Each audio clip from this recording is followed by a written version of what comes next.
Fande General Makenga ni umubyeyi w'abantu muri rusange, ni umubyeyi w'abakongomani, yatumye akarere kangana gutya abantu bahumeka. Umuntu aricara akamubwira humeka inshuro nk'eshatu agahumeka, akakubwira mama nishapumua. Hapana kuniambia nipumue, nishapumua. Nilishapumua deja. Donc nararuhutse. Kubera uriya mubyeyi Fande General Makenga. Mukunda kurya iki tutarasimbuka? Oya utarasimbuka nkunda imbuto cyane, ngakunda n'amata. Bugari? Oya.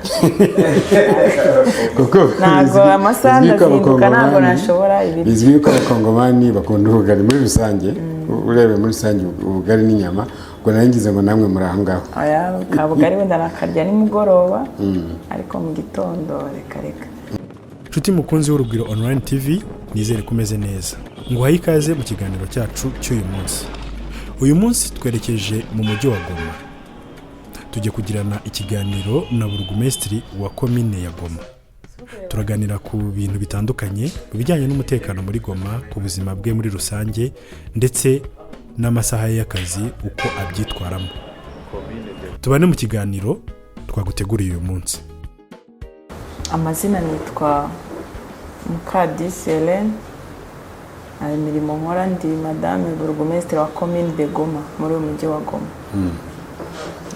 Iyo bavuze burugumesitiri hano, wenda ni inyito itagikoreshwa nko mu Rwanda. Kera hahoze burugumesitiri, ariko hano ntago ubu ngubu igihari. Iyo bavuze burugumesitiri ni umuntu ki, abashinzwe iki ubundi?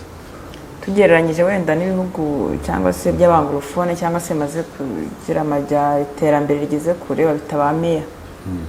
Ubwo tugendeye ku Rwanda nk'uko mubimbajije, twageranya nko mu mujyi wa Kigali harimo uturere dutatu. Ku dutatu buri karere gafite meya, then bakagira meya wa rusange w'umujyi. No mu mujyi wa Goma dufitemo uturere tubiri,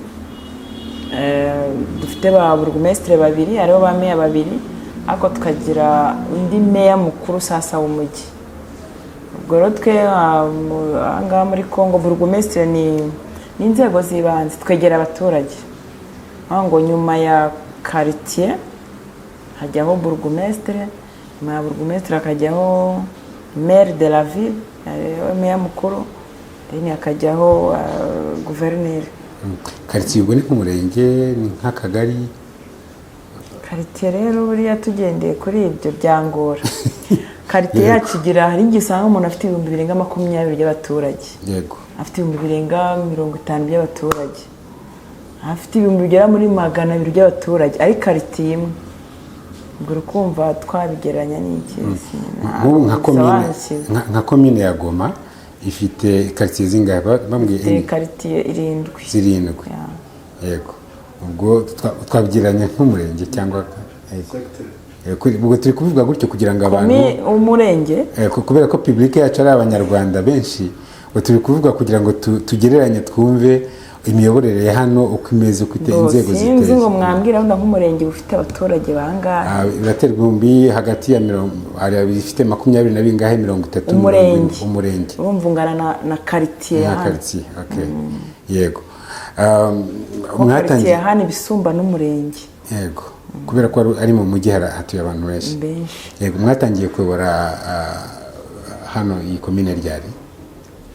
Twabaye mu kwezi mu mpera z'ukwezi kwa mbere. Niba atari ntangiriro z'ukwezi kwa kabiri. Niba atari banga mbere mwakoraga iki? Nakoze imirimo itandukanye. Yego.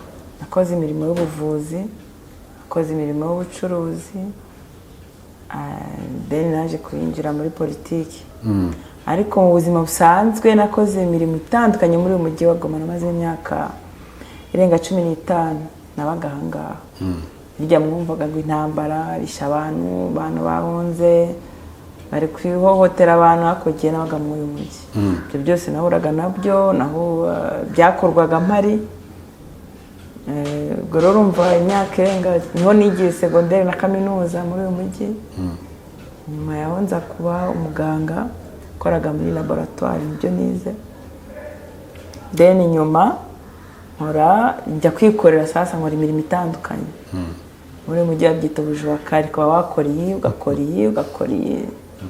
sinzi umuhanzi wavuze ngo ni tutravu Yego, arya ngo Amatete. nakingo araroba na moto.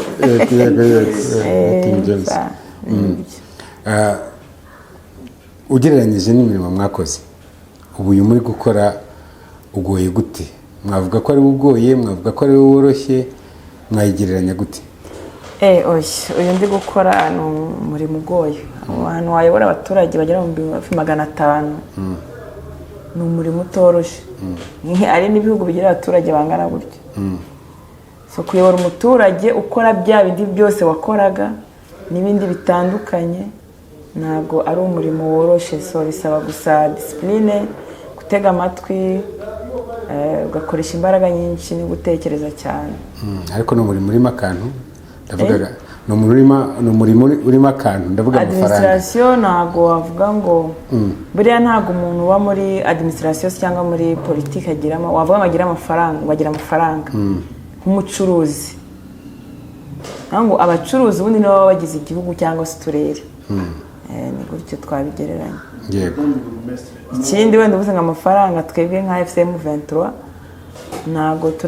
ntabwo turi igihugu, turacyari abantu bari gushaka, turaba revolutionnaire, kandi umurevolutionnaire aritanga agakorera igihugu utagendeye ku mushahara se cyangwa amafaranga. Ntabwo tugira imishahara, ntabwo tugira salaire. mu ndoto zanyu cyangwa mu nzozi zanyu mwumvaga muzajya muri politiki muri uyu mwanya murimo, mwumvaga ari ibintu bishoboka cyangwa byaje? Hari ukuntu abantu batekereza ibintu ngo nzabiki, ariko gusa politiki narayikundaga, nayikoze kuva ndi umwana muto, nabaga nyoboye nk'urubyiruko rw'akarere ntuyemo. N'aha ngaha narajoyininga FCM 23 nabaga mu bintu byo biyita baraza intercommunautaire, donc aba ari ihuriro ry'amoko yose yo mu karere, ariko kuba burugumesitire ntabwo nigeze mbitekereza, ntabwo byari mu nzozi. Numvaga ahubwo ari indi myanya wenda yindi yo muri politiki, ariko kuyobora komine ntabwo nigeze mbirota. Aka kazi rero karagoye? Kagoye ku muntu udashobora kuba yamenya, adafite maîtrise. Ariko cyambere bundi mu miyoborere, iyo wegereye abaturage ukabatega amatwi ukisanisha nabo birakwanguhira, ariko iyo wiremereje nyine akazi karakuremerera. Yego. Yanjye niko mbibona. Selo mwakwa. Nk'ubu umunsi wanyu uteye gute? Umunsi w'akazi, uno munsi twabasuye hano muri office ni kuwa mbere. Nk'ubu umunsi wanyu w'akazi uteye gute kuva mu kibyuka? Kuva tubyuka twebwe turabyuka tugatanga icyo bita strep, cyangwa se gutanga amakuru ku badanga. Ngo tubona amakuru guhera mu nzego zibanze munsi yanjye, tugatanga amakuru kugeza ku nzego zidukuriye ku mujyi waramutse. Bwamara gutanga amakuru ku mujyi waramutse cyangwa se kuyakira, ukabyuka ugakora, ngenda byuka nkatanga amakuru, nkakora douche, nka dejena, then nkaza mu kazi. Ariko uyu munsi kwa mbere nko bimbajije, nabyutse nakira amakuru, ntanga amakuru, nditegura, ndadejena, njya mu nama, mvuye mu nama nza ku biro. Kudejena nyuma kudejena no gufata ifunguro rya mu gitondo. Yes, gufata rya mu gitondo. Mukunda kurya iki tutarasimbuka? Oya, tutarasimbuka nkunda imbuto cyane, ngakunda n'amata. Nta bugari? Oya. Kuko ntabwo amasaha ndasimbuka, ntabwo nashobora ibiryo. Bizwi ko abakongomani bakunda ubugari muri rusange, urebe muri rusange ubugari n'inyama, ngo narangize ngo namwe muri aho ngaho. Oya, kabugari wenda nakarya nimugoroba, ariko mu gitondo reka. Rero nyuma y'akazi tugasubira mu rugo. Karangira nka ryari muri rusange? Ndabiza amasaha y'akazi ubundi kusanzwe ni nka saa 11, ariko aka kazi banza katagira amasaha. Mbabwiye ngo dufite amasaha naba nkubesha. Ko yo ntashi niho nkora kenshi kuri telefone. Ariko gufunga ibiro ntago wabirara mu biro. Gufunga ibiro saa 10, saa 11. Hanyuma kuva mwaza muri aka kazi ikintu cyabagoye ni iki? Kuva twaza muri aka kazi? Yego. Ikintu cyangoye, donc ndabaho giti cyanjye sibyo? ikintu cyatugoye cyangwa cyangoye ku giti cyanjye ni urabona umujyi twawinjiye muri mu bibazo. Yego. Wari urimo imbunda nyinshi, wari urimo amasasu menshi, wari urimo abantu batigeze barota ko M23 izagera muri uyu mujyi. Yego. So kugira rero tubiyegereze za mbunda y'amasasu tubikure mu mujyi, ababifite bagende babituzanira, imitima y'abaturage tuyiyegereze, icyo kintu cyari kigoye kirimo. Donc kugarura umutekano nubwo kugeza ubu ngubu wenda imbunda ntago zirashira zose cyangwa se amasasu, ariko uburyo sinzi ko mwabifashe uburyo twageze muri uyu mujyi byuzuye ku muhanda, imbunda, amashigari, umuntu atoragura partout mu mazu hose. Iki kintu nicyo numva jyewe cyangoye, ntago numvaga uburyo umuturage utarigeze urota ko M23 agera muri uyu mujyi, ko Kisekedi yarabahaye ibikoresho kabisa, yarabihaye n'umuturage. Kugera umuturage bahaye imbunda azi ko ariyo azarashisha M23 yongera ikuzanire, icyo kintu cyatugoye. Tukibaza umuturage azi ko ntazabura na M23, noneho mu kuza gusaba serivisi, noneho hari uko abakongomani nyine mbere wenda akiri umwami n'abandi bakiri muri uyu mujyi uburyo bazaga bavuga ati iyo ufite ikibazo ukazana amafaranga gihita gikemuka. Ubu noneho byo basigaye iyo mico ya ruswa bayicitseho, asigaye aza akavuga ishida ze zisanzwe. Mu kwaka serivisi mukorana mute, mubabona mute? Buriya rero mu kintu cya mbere umuyobozi wacu atubwira Fande General Makenga ni uko ubutunzi bwa mbere M23 ifite ni umuturage. Uwo muturage rero tuba tugomba kumubungabunga cyangwa se donc gushakisha uburyo ki tugomba kubiyegereza bakabona ko turi abantu, ko mbere bari bazi ko hari tutari abantu, ari sinzi niba ari udusimba, ariko mu gusaba serivisi uburyo batugana n'uburyo wenda baganaga regime ya Kisekedi twasimbuye biratandukanye. Hari igihe umuntu aza hano kanihereho hano mu biro sibyo, akaza gusaba serivisi akumva ko yagusigira ngo byita ngo nimbara ngo amayinite ngo transport et voilà. Byababaye hano mu biro? No, biraba cyane ngo transport babyita amazina menshi. Sasa iyo wanze ukabyanga bana hanze ahubwo baragutinya, bigatuma n'abandi bagutinya. Rero bagenda babyakira buhoro buhoro, ariko ntago biyumvisha uburyo cyo kuzanira envelope ukamubwira murakoze twe duhereza iki, dutanga serivisi ntabwo tuyigurisha. Ntago babyumvisha. Cyari wigeze kumbwira ati ibintu byo gutanga kidogo buri munsi bisha ni manke, mbese akumbuye gutanga twa tuntu duke twa ruswa duto kugira ngo yoroherezwe ibintu bimwe na bimwe. Kandi cyama cyacu kirwanya ikintu bita ihohotera ry'umuturage, ikintu bita ruswa. Rwose bagufasha urimo wakiriye ruswa cyangwa uyitanga cyangwa urimo uhohotera umuturage ngo nuko sinzi ni shida, ntabwo ibyo bintu tubyemera. Ubundi hano kuri commune serivisi mutanga ku baturage n'izihe? Ufite nibwo buyobozi bw'ibanze sasa bw'abaturage bukuru. Uvuga ngo serivisi zose nk'ibyangombwa hafi ya byose tangirwa kuri commune. Nubwo serivisi dutanga ni ibyangombwa, gusezeranya, kwakira ibibazo by'abaturage. Ni akazi kenshi niba munsi hari urundi rwego ruhari? Ntarwo. Ibi urundi rwego nakubwira ruri munsi yacu ni kariti, kandi kariti ikintu bakora ni icyo bita gutemanya ko wenda uwo muntu ugiye gukorera ibyo bintu cyangwa se ugiye guha ibyo byangombwa bamuzi. Ariko ibindi byangombwa byose bitangwa ku ma biro kominari, ku biro bya komine.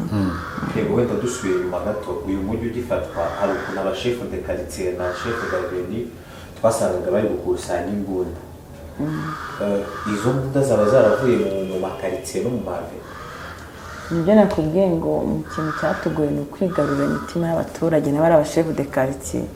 Nibo abantu ba mbere badufashije dufatanyije nabo kujya batubwira wenda aho ziri, cyangwa umuturage kuba mwiyumvamo ko bari bamaranye igihe n'ubundi babana bakazibazanira wa mushefu de quartier akazifata then akazitugezaho. Bagiye bazituzanira kabisa. Nk'ikibazo cyugarije wenda komine mu baturage nibura ubona bahurizaho benshi cyane n'iki ikibazo wenda abaturage baba bafite, hari wenda bavuga ati wenda mafuta haipatikane, ubie chakula haipatikane. Oya, nibagiye kubabwira ikintu cyiza kiriho kugeza ubu. Nta nzara iri mu gihugu. Mpere ku mujyi wa Goma, ibiryo ubu ngubu biragura make, byo kurya birahari. Hasi ikibazo abaturage barimo barahurizaho ni kuba indege zitari gukora, kuba banki zitarafungurwa hafi ya zose, wenda bakavuga ati mwese ntabwo yaduha ko twafunguye, ariyo twafunguye, bakavuga ati wenda ntabwo zaduhaza ko abaturage ni benshi. Icyo ni cyo kibazo bagifite. No kuba hari abakozi ba leta bahimbwaga ni Kinshasa, kabashobora kuba amafaranga y'abatasohoka ko bamubonye ari wenda kuvugana na M23, akorana n'inzego za M23, bakaba bafunga umushahara we. Tukibaza niba Kiseketi aba ari kurenganya M23 cyangwa niba bari kurenganya umuturage wa Goma. Ibyo mu minsi ishize twahoze tubyibaza turi kuri radio, tubona umwe mu bayobozi ba Kongo Kinshasa ari kubwira Kisekedi ati ibyo bintu uri gukora ntabwo ari byo gufungira abantu amafaranga y'umushahara kandi baracyakora, kuko ntabwo ari abakozi ba M23 n'abakozi ba leta. Yego, kandi leta n'umuturage. Ibyo bibazo byose bimaze kutubwira, hari igisubizo mwaba mubona kiri hafi? Wenda dore nko ku kibuga cy'indege cya Goma, ibi by'umushahara w'abaturage, ari igisubizo nka AFCM 23 yaba ifite? Inzego zibishinzwe cyangwa zibikurikirana zirimo zirabikoraho. Ntabwo mu mezi make dufashe uyu mujyi wambwira ngo ibintu byose babishirira icyarimwe ku murongo, ahubwo ni etape par etape, kimwe ku kindi. Ngo urafata byose bikorera icyarimwe, hari ibyakorwa nabi, hari ibyakwangirika, ahubwo ni kimwe ku kindi. Niba nibaza neza abanyamakuru cyangwa se abantu duhura nabo baje gusura uyu mujyi, hari igihe baza bakakubwira mutwereka ahantu babombarze, donc amazu yaguye, amazu sijuwe z'imitamiro. Urabizi ko Goma irubakitse pe, yubakitse kandi ari amazu mbona nayo abantu giti cyabo. So bakabaza ati mutwereka ahantu twe dukeneye gusura ahantu harashwe habereye intambara, ese habereye isibaniro. Ambwira se kubera iki? Ngo ku isi usanga murikumva n'ibikuba za Iran, ibintu ni ukubombarda ibintu bikameneka, bitamenwa ikajya hasi. Kabwira twebwe ibyo bintu ntabwo tubifite muri uyu mujyi. Yari intambara ari strategique, ari intambara imwe abahanga, kandi ibintu byo kuza muri kumenya ibintu kandi muzongera kubyubaka muzabikendereye ko ibibazo ubwo bizagenda bikemuka gahoro gahoro. Ariko ntitwavuga ko ari n'ibibazo gusa, hari n'ibyiza mwaratira abantu. Uyu mujyi urubakitse nk'uko mwari mubivuze, uyu mujyi ufite n'ahantu heza ho gusura. Ngese nayo nkumenyere cyane, ariko iminsi mike mugenzemo uyu mujyi ni mwiza. Nibiki mwaratira? Twabonye n'isuku, isuku yo niyo yivugira ukinjira. Twazamutse kuri Grande Barriere kugera hafi hano n'amaguru, rwose hameze neza. Nibiki mwaratira abantu uyu mujyi wa Goma? Uyu mujyi wa Goma rero twawuje muri umwanda mwinshi, kuko ngo buri twe dukora sarongwe cyangwa se isuku buri cyumweru. Kwa gatandatu. Iyo ubushize narabafashije. Iyo ubushize wari urimo warabonye ko twayikoranye na gavana. Ngo mu cyama twebwe ntabwo tugira ngo yarankorera iki, ngo yarankorera iki. Ibaza aho guverineri ubwe yimanukira akajya kuri tere, afata imyanda ashyira mu modoka, aho asanze umwanda afite igikubuza akuraho. Se wowe udakoze isuku waba uri nde? Ngombwa uyu mujyi turimo turarwana nawo buhoro buhoro, turebe ko wajya uko ugenda ukora isuku mu mujyi, wowe ubwawe urimo urakora isuku w'umuturage. Ni kuvuga ati ntago ndi bwicara ahantu hasa nabi, ntago ndi bukore desordre, ntago ndi buvuge di n'importe quoi. Iyo tubigisha isuku tubigisha kuyikora aho tugenda, aho twirirwa no mu mutwe. Ibyiza twarateruye umujyi wacu rero, mwabonye ko urubakitse, ufite ibyiza byinshi. Dufite ikiyaga cya Kivu kirasurwa, gusa ibintu twe bisurwa cyane ni hirya y'umujyi. Dufite za Masisi bahita ngo ni muri Edeni, ubwatsi bwabo buhora ari icyatsi. Dufite inka zaho murabizi. Ikindi uyu mujyi dufite ibiryo bigifite umwimerere. Ibiryo turya nta mafumbire, yego. Amasamaki turya ntago yafumbiwe, niba ari ugusinzi uko babyita, ayorowe bahaye ibiryo.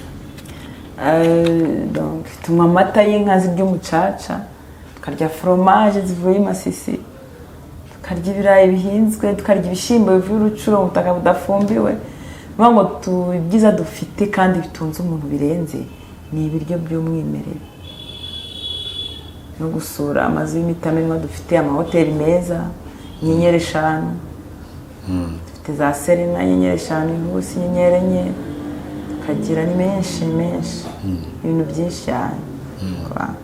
Madamu Burugumesitiri, mu nshingano ziba kuri komine mwatubwiye ko harimo no gushyingira abantu no kuri tableau d'affichage yanyu twabonyeho amatangazo y'abenda gushyingirwa. Ese iki gikorwa cyo gushyingira abantu cyatangiye ryari?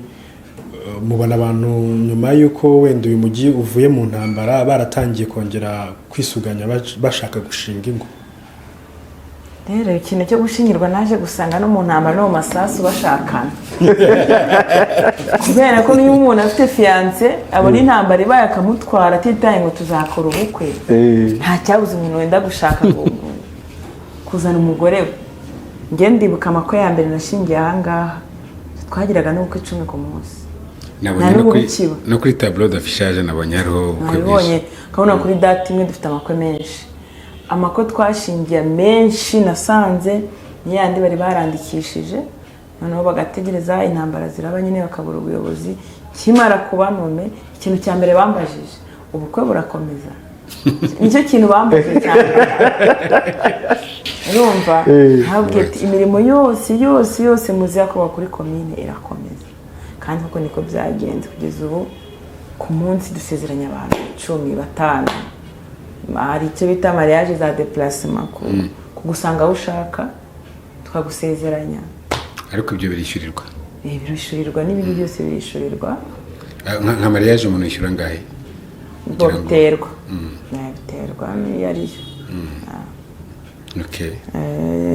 Ibyo ndi ku cy'ubukwe nyine uburyo ki bagiye bakomeza kubabesha ati ibyo byangombwa wenda murimo mufata mu Ventura n'ejo bundi kagenda. Ikaba invalide kwa. Atangiye bagira ubwoba, tukababwira ati tuzajya hehe se? Ntaho twenda kujya, twe turi iwacu. Nabone bakeneye kugenda bazagenda. Cyase bashaka ngo tugere tuzajyana. Se tuzakwirwa birunga twabaga twese kandi ngoriye zaratwirukanye. Ahubwo buhoro baje kumenya ko icyangombwa ni icyangombwa. Isaba bintu itashobora kuza agaca ku mupaka cyangwa n'abamuherekeje. Ushobora gufata ufite passport yawe ugateza ukajya Kinshasa. So nta mpamvu rero icyangombwa cy'ubukwe wavuga ngo kiremva valide. Ubukwe burakorwa bisanzwe, abantu baraza barashingira pe. Mwabonye sare mbese. Umuntu avuze ubukwe yavuga no gutandukana. Nko mu gihugu mvukamo divorce ziri kwiyongera cyane ku buryo buteye ubwoba. Hari imibare mwaba mufite ko naho bizamuka cyangwa biri Rwanda gusa? Rero maze amezi 5 sare cyangwa hafi 5. Nta divorce na attestation de divorce natanga. Nazo zitangirwa hano? Batandukanira kuri parike akicyangombwa ni hano. Cyo gutandukana ni hano. Okay. Ukora ibyo byanze bikunze ubwo ntago ari byinshi ko nta nini ndabona nasinye. Ntabwo ku isi hose zibaho, ariko ubwo navugaho ngere aha ntayo ndasinye. Tugire mu myidagaduro. Uyu mujyi ni iki gifasha abantu kuruhuka? Yego. Cyokora abakongomani ku muziki mu rundi rwego. Kuvuga ngo tugiye ku bintu by'imyidagaduro, ku isi muri rusange bakunda football. Hano nabo pe barayikunda, mwarabibonye. Ariko ikindi gikurikiyeho muri Kongo ni umuziki. Namwe murawukunda? Jewe ntago mukunda ko ntago ari ibintu byanjye, ntago nzi kubyina. Ariko utazi kubyina ariko ukunda nimba ntabwo ari umuziki, ntabwo ari ibintu byanjye. Umupira rero, umupira njyewe kera naragira akazi kenshi nakundaga muri film. ikindi nakinaga volley, kujya ikindi nakundaga nkunda koga cyane. Foot wapi? Ibyo ni gukurikira kuko biri ngombwa, ariko ntabwo sinakubeshya ngo nzi umukinnyi n'umwe. Ahazaza h'uyu mujyi mu maboko ya AFC M23 mubona hameze gute? Mushere, uyu mujyi buriya ahantu uri kujya hararenze. Iminsi iri imbere bamugira ngo turi hamwita ko ubundi bavuga ngo i Buraya, kumbona batubaka kurusha muri uyu mujyi wa Goma. Ubwo wajije ntabwo wajije wenda igihugu cyose, wajije umujyi wa Goma. Wenda nanze kujya muri mu gihugu cyose kuko haracyari intambara ihari. Umujyi wa Goma urebye imbere ni heza, nabyita gute. Niba umuntu umumotari ashobora kugera kuri feruje saa 6 z'ijoro agahagarara, imodoka igahagarara, nta umuhagaritse, nta polisi iri mu muhanda. Niba umuntu ashobora kuva iwe akaza kwishyura taxe ku babishinzwe ku biro wenyine, ibyo ntibyahabaga. Reka bari baramenyere gutanga yandi kidogo nakubwiye, kandi ugasanga ya kidogo umwaka ugiye gushira yikubye kuruta taxe yari bwishure ku mwaka. Niba umuntu agomba kubyuka agaharura iwe, agashira urumuri ku rupangu rwe, akajya hakorera yirwa kuri boutique, agakura ubucafu muri umufereji. Umufereji ntabwo iravuga nicyo Kinyarwanda. umufereji nawe uravuga. Umufereji uravuga. Agakuramo umwanda bitarigeze bibaho. Niba abaturage bashobora kubyuka batuye muri ino aveni bakavuga iyi aveni irasa nabi umuhanda, reka dushobore kwishyira hamwe dushyiremo amapave, ese murumva ahantu uwo mujyi uri kujya. Kandi biragaragara ngo mu minsi iri imbere umujyi wacu uzaba ari najya muwureba muhagaze hariya duhagaze BDG. Oya, hariya iwanyu duhagaze mu Rwanda kwa Moro wa Vuvara.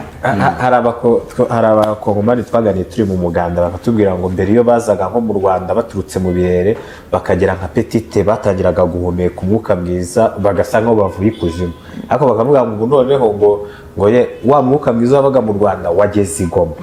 Hari gahunda mwashyizeho yo guca amashashi, utu dushashi tw'umukara. Iyo gahunda rero y'amasashi n'utuyoga dutoya bita ngo niba ari simba, niba ari chifu simba, ibintu by'ibi ngo bipande, ngo nimba ari ibiki. Utwo tuyoga tuyo ari inzoga n'utuyoga barabyakiriye abaturage cyane. Hahandi no mu mugezi ahangaha hari umuyobozi w'abaturage cyase umushefu David uje kumbwira uburyo cyaturanye n'umuntu ugurisha ibintu by'abantu bitera mu maboko na droge, bagurisha niba ari n'urumogi, twarije abantu bagiye kugira ute kuhafunga.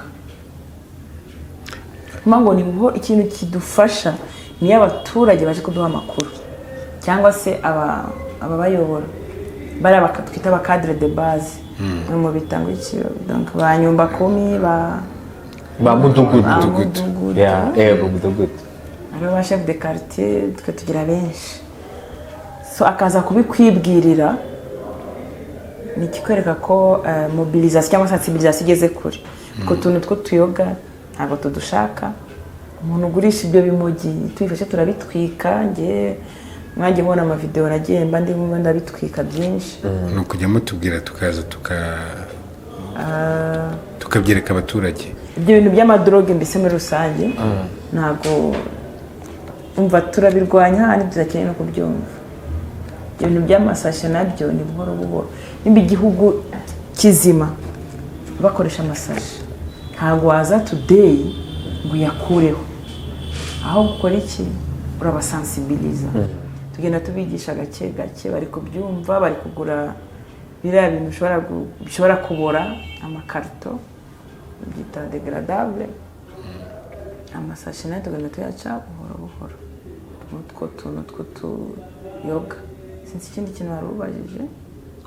N'utwo tuyoga n'amashashi nari nkomojeho, urumva ko bari kugenda babyakira cyane pe, kuvuga umujyi uri kugenda usukurwa. Wari ubajije ikintu cya freshere mu mujyi, kuvuga niba umwanda uvuyeho, bya bintu bya myanda ituma uca ahantu ukabona ni icyondo, umufereji wuzuye kubera ubucafu burimo, cyane cyane ambuteyaje ntayo, ntiwareka guhumeka. Twashyizeho na gahunda yo gutera ibiti, urumva ko ni kimwe kizaduzanira umwuka mwiza. Ariko impamvu bavugaga ngo iyo uvuye muri Congo ukambuka hakurya uhumeka umwuka mwiza, ni za turakaseri bahuraga nazo. Ntabwo ari ukuvuga ngo ni uko wenda hano hadateye ibiti birahari pe, sinzi ko mubibona. Ahubwo arambuka umupaka yagera imbere, we leta sijue, leta kidogo, leta dokima, leta shimboke, leta inite itabi. Donc izana kidogo, zana kuri make, ntabwo wenda uranakora, ariko yagusaba ntiyayakoreye, ntazi uburyo wayaruhiye, no ukaza ufite ubwoba, ugatambuka wabona umupolisi wabona umusirikare ukamukwepa. Rero ubu ngubu bari guhura n'umusirikare ufite disipurine, ushaka namubaza ati aha n'aha nihe, akakurangira. Baguhutaza ari kukureba, akaza akagufata akabakiza ugatambuka. Ariko mbere urumva byari shida. Ubu ngubu niho basigaye bafite disipurine. Polisi ntabwo iri kuguhagarika ngo uzanira kidogo. Noneho iyo polisi yaba iguhagarika cyangwa se bitaba ruraje, ugahagarara mu muhanda hagati, inyuma ambuteyaje, bari gusaba ikizi byangombwa se kidogo, shimboki ayo ufite yatangaga. Ntabwo kugenda byo muri mu myaka irenga 15, ayo ufite kitambutse. Niyo mpamvu bahitaga kidogo, leta kidogo, kidogo bwana. Yego, wenda turi no kugana ku musozo. Muri biro turabona ifoto ya gavana, tukabona n'iya afande. Aba bagabo bo nkawe ubwawe, aba bagabo ubafata gute, ubu wabasobanura gute? Ubuse wowe nawe uri umushitsi wabona ibisobanuro. Afande General Makenga ni umubyeyi w'abantu muri rusange, ni umubyeyi w'abakongomani. Yatumye akarere kangana gutya abantu bahumeka. Umuntu aricara akamubwira ahumeka inshuro nk'eshatu atagahumeka, akakubwira mama nishapumua. Hapana kuniambia nipumue, nishakapumua. Nilishapumua deja. Donc nararuhutse. Kubera uriya mubyeyi Afande General Makenga, gavana wacu, nabona umubyeyi akora byinshi bitandukanye kugira umuturage yumvemo ko yahumetse, ko yabohowe. Murazi imyaka bamaze mu birunga, sibyo? Hahandi imbeho ikubita umusirikare agasanga byarangiye. Ubwo buzima ukabubamo, ariko utegereje iki? Kuzabohora igihugu n'abaturage bakirimo, kuzabohora bene wanyu bahura n'akarengane. Ese uwo wamwitiye? Mwita ntabwo uko mwita, kuko yakoze byinshi bitandukanye. Buri muntu afite izina mwita. Kimwe ntimuntu hera kuri afande. Amazina ni menshi. Ni afande, ni n'umubyeyi, umubyeyi w'impande w'abasivile n'abasirikare, umubyeyi uvugira kuri telefone abantu bakaruhuka, uvugira ku cyombo abasirikare bakaruhuka, uvugira donc ijwi ryo ku cyombo. aho urabyumva. Umubyeyi mwiza rero, y'abana bamubonye baranezerwa, kandi ntacyo adahereza abaturage be n'abasirikare be n'igihugu muri rusange cyo ayoboye, cyo tumaze kugeramo. Dusoza, mwatanga ubutumwa bakongomani batuye uyu mujyi bashobora kumva iyi message mu kinyarwanda n'abandi bose bumva ururimi rw'ikinyarwanda mwabaha iyihe message? Abakongomani urabona ko twakoresheje ururimi rw'ikinyarwanda. Abantu bari muri Kongo bavuga ururimi rw'ikinyarwanda cyangwa se muri uyu mujyi wa Goma, n'abari ndahera ko bari muri uyu mujyi wa Goma, bumve ko babohowe. Ko niba mbere waratinyaga kuvuga ngo mu kinyarwanda, ubu ngubu ukaba ushobora gutambuka ukabwira umuntu mu kinyarwanda n'abandi bakakiga. Nuko hari aho umubyeyi yatugejeje, nuko hari icyo donc barabohowe muri make. Ikindi nabwira abaturage bari hanze y'igihugu cyangwa se hanze y'umujyi, batahe bazi wabo, baze twubaka igihugu. Abajene baze bakora igisirikare, baze bakora igipolisi, bareke ibintu byo gufata imbaraga zabo bakaziryanisha hamwe kandi igihugu cyarabonetse. Ahubwo mudashobora gukora igisirikare naza akorera igihugu. Ntago rega kano karere nakayobora ndi umwe cyangwa turi babiri, ariko dufatanyije, uri hirya uri hino uri mu gihugu, twakora kandi twagera kure. Niba tumaze kugira entity ingana gutya, ni ikikwereka ko n'undi wese utaraza izo mbaraga ze azizanye, dufite icyo twakora tukagera n'Kinshasa. Square kandi gahunda ni Kinshasa. Gahunda se sinose Kongo ni ebyiri cyangwa Kongo ni imwe. Kongo ni imwe. Square abantu bagitinya kuza muri Kongo, nanjye ndi umwe mu bantu bahatinyaga. Wababwira iki bagitinya kwambuka hano? Nicyo nakomeje mvuga, nabwira ko igihugu cyarabonetse, abaturage twarabohowe, ubu igihugu kirera, ubu inka bamaze twatangiye kongera korora. Ubu ngubu igeze Masisi wakwibaza se ziriya nka ziva muri uriya mucaca? Tebero twanyweye amata, sibyo? Ibirayi ubu ngubu bireze, ubu ngubu abacuruzi umujyi wa Goma baracuruza ibintu bikagenda nta kibazo. Mperutse kuganira abacuruza ibiryo byo kurya, ibirayi, ibishyimbo, ibigori, amasaka. Ndabaza se ko indege zidakora ibiryo ubu ngubu birabora? Ngoya, none se bijyahe? Birashira mu mujyi wa Goma. Ni ikigaragara ko abaturage barasonzaga, ibiryo bikagira ute? Bikagenda bigasohoka igihugu. Kandi twebwe rwose ahantu tugeze tubanza guhaza abaturage, inzara ikabanza b'abaturage bahari amara gushira, abandi bakabona kugira ute. None niba igihugu cyeze kikaba kigendwa, kikaba gifite umutekano, tukaba twarabohowe, utarataza ategereje iki? Niba waratinyaga hari umuntu waguhutaje se? Uragenda ukagera i Masisi ukagitebera ukanywa amata. Utareba ntago azi aho igihugu cye kigeze, nta makuru afite. Icya mbere nashaka amakuru, nimba afite n'ubwoba aze atembera igihugu, yambuka umupaka. Abanyaburaya, abantu bo muri Etazini barimo baraza gutembera paka bakagera i Masisi. Mpena nk'umuntu uri hafi hasi wambwira ngo ategereje iki? Ubwoba uri nta mujene ugira ubwoba, sinzi impamvu. Abantu bagifite ubwoba. Hari abantu bazi ngo cya gisirikare, bari bazi icyo abantu bajyayo, abashumba, abanywa umujyi, ngubu nicyo gisirikare cya RC. Kare. Iyo uje udafite discipline ahubwo ntabwo twakira. Igisirikare cyacu kirangaja kikanirukana. Nikikwereka ko nyine kiri professional. So urubyiruko ruze rukora igisirikare, tubohora igihugu, ushoboye administration ikore, ushoboye politique azayikore, ababyeyi bacu batahe. Yego, turabashimiye Madame Bourgmestre kuri iki kiganiro uduhaye. Murakoze cyane. Yego, murakoze cyane.